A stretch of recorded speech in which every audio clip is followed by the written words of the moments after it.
Dr. Lim here. Today we continue the story of Pasu. This is actually not a motivation story, but this is about the dark story of Pasu. I seldom tell this story, but it may not do well for the good reputation of Pasu. But over the years, I saw many MLM DXN leaders committing the same mistake again and again. Maybe I should tell this story as an educational message for those leaders. What they should do when suddenly a lot of money comes into their life and turns them crazy. By right, when a lot of money comes into your life, it should be a happy incident, right? It depends on how you handle the money. If not, you end up unexpectedly having trouble in life. So today the story is how money can make you crazy. You're not prepared for it. Come back to Pasu. In the beginning, he was still serving in the government, doing odd jobs, getting about 250 ringgit per month. That times 1 USD could trade for 2.5 ringgit. So about $100 a day. This is not enough for the expenses of the family, so his wife roasted some coffee and he tried to sell it. Eventually failed and the van was taken by the bank. In the first month joining DXN, his bonus is 37 ringgit. His wife made a lot of noise because he started to make telephone calls to ask people to join DXN. The telephone bill was more than 100 ringgit. A pure loss in the first month. So when he discussed his difficult situation to me, I console him, I asked him to try harder.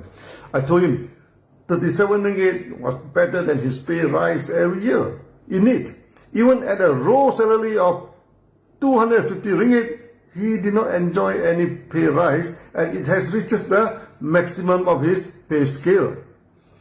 The next month, he got about 120 ringgit enough to pay the telephone bill. Then gradually increased until about 2 years' time, he got 16,000 ringgit, about 6,400 USD per month. 25 years ago, that was huge earning in Malaysia, and you could lead a good life. We were happy and proud of Pasu, and in many meetings we tee him up and praise him as DXN hero. He also enjoyed giving speeches and being welcomed by many DXN members. By right, this should be happy story and happy ending. But true life did not work that way. In the early day, we put in the accumulated sales in the bonus statement so you know how much was the sales from the first day until today. Sales of DXN expanded widely. In 1993, our sales were about 20,000 ringgit per month. Then in 1994, we reached 200,000 ringgit per month. Then in 1995, we reached 2 million ringgit. The sale expanded 10 times a year. After 1995, we continue to expand non-stop until today. In 1995, the bonus of Pasu reaches 16,000 ringgit per month. Then something happened. I heard he married the second wife and then the third wife in quick succession. During the old day, the Muslim in Malaysia could marry 4 wives. Some people even told me he married the second and the third wife in the same day. I was never interested in the personal life of members and never asked him about that. So I did not know whether this story was true or not, but the market started to rumor about that. One night, he was calling me, texting me over the telephone. I asked him where he was now. He said he was in the hotel.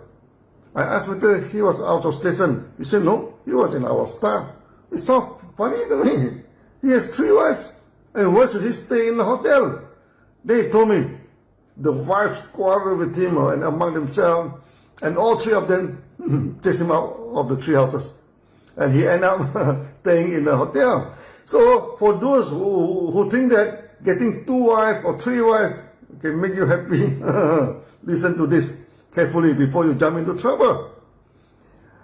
After that, due to family problem, Pasu started to lose focus in business. I started to smell problem in him, but this was his personal problem, his personal life, and I should not interfere. Then one day he met and said he would like to resign from DXN. This is shocking news, beyond belief, no. I asked him why. He brought out his bonus statement and pointed to me. He had generated a few million sales. One competitor company offered him 15% of company share, a Mercedes-Benz and 6% overriding on the market sales. He told me, unless I offer the same to him, if not, he will resign and join other company. I was down for that. No? I couldn't believe my ear. First, in DXN, the shareholder and the staff are not allowed to involve in the market. If not, the company shareholder and the staff will compete and become a competitor to the members and destroy the trust in the market. So offering the share to a member is totally out of the question. Next is the Mercedes-Benz. I asked Pasu, what type of cars was the owner of the company driving? Pasu said it was Toyota. Then I asked Pasu, if he could only own Toyota, how could he give you a Mercedes-Benz? Pasu said, as long as he agreed to give me the car, what should I worry? Then Pasu pointed to his sales in the bonus statement now. If he got 6% overriding, by now he was a millionaire already. I told Pasu, no, you must be crazy, you know. Even as an owner of DXN, I do not have 6% to my personal enjoyment and expenses now. The company is making about 10% and has to save the money for the new factory, open up new branches and all expenses for the facility. Where got 6% to pay him? And I told him no company could survive by giving him 6% overriding on the sales. Pasu refused to listen to me. I tried desperately, to convince him to stay in DXN, but he insisted unless his demand was satisfied. If not, he would leave DXN. Suddenly, I realized after months of teeing him up, many competitors started to headhunt him and offer heaven and earth to him. My negotiation with him failed and he left DXN. His liver sends shockwave in the market, and rumors started to circulate that DXN going bankrupt and collapse soon. But be fair to Pasu, this rumor was not spread by him, but by the competitor company that headhunted him. Before Pasu left DXN, I advised him not to speak badly about the company. If not, there's no way he could come back to DXN. We have a strict rule that if any member was terminated or resigned due to joining a competitor company, we shall not reinstate him back unless he joins as a fresh member and starts anew. The competitor took this opportunity, and spread rumors that they were the supplier of DXN. Now they stopped the supply, and DXN was at the edge of collapse. They welcome the DXN member to join them and offer a lot of status. If you are SA, then they offer you Ruby. If you are Ruby, then you become Diamond, and etc. and etc. So for the first time, I was facing such a immoral competition, Then we studied the competitor closely. We found that they do not have a farm and a factory, just some trading company, which is talking very big. So DXN launched a counter-attack and openly asked, where is the farm and factory work? If the company can offer you a position, then they can offer your downline the position too.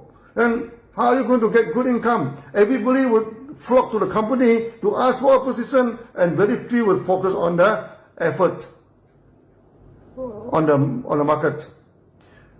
Those working hard to own a position will feel cheated, and many idiots sitting at home also getting good position.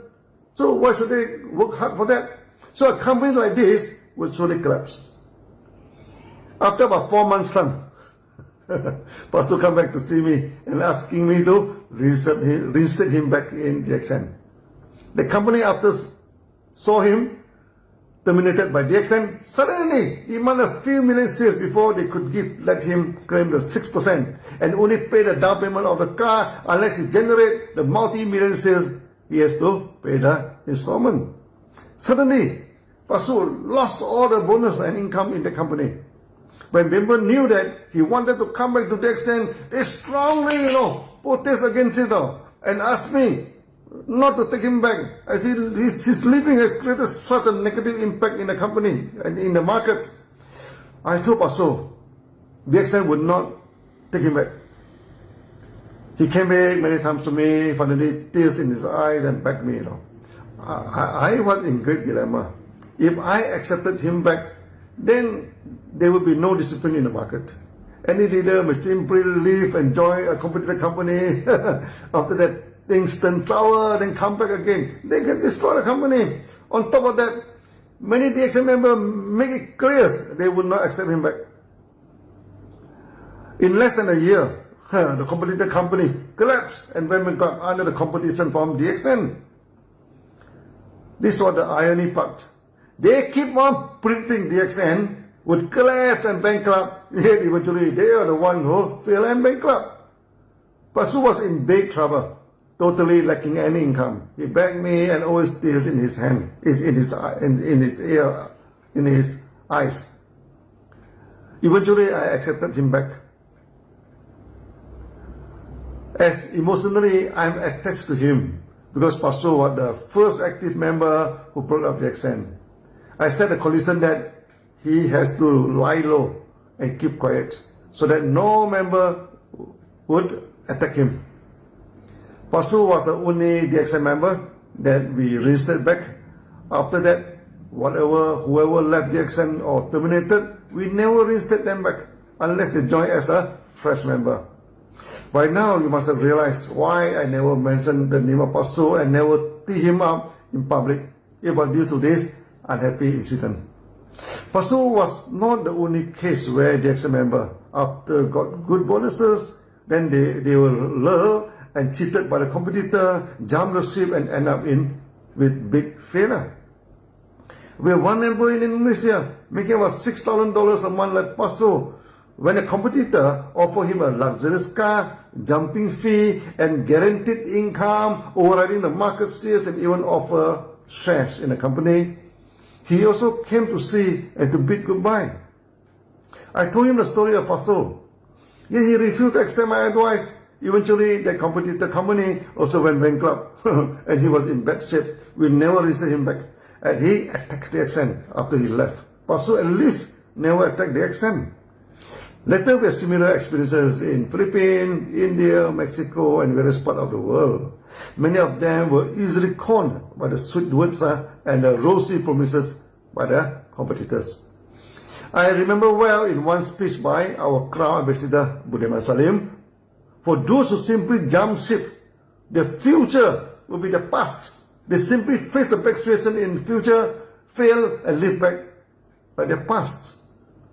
We welcome competition in a healthy way because it can sharpen and enhance our services and competitiveness. But we condemn those competitors who use dirty techniques to spread false rumors and make empty promises to our leaders.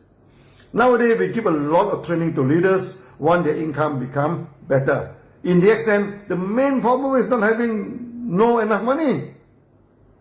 The problem is money comes too fast and make you wild. So you should prepare yourself while building your career in DXN. When money comes too fast, you should not be spoiled by it and turn crazy. This is all the story for Pasu. After joining DXN back, he kept a very low profile and led a satisfactory but quiet life. DXN was always in his house. Sometimes some leader did go to visit him, and every time when he talked about DXN, tears always came out from his eyes. He passed away peacefully sometime this year. We will accept him as a legend in DXN and always remember him. So may he rest in peace beside the Lord. So see you in the next video. Bye bye.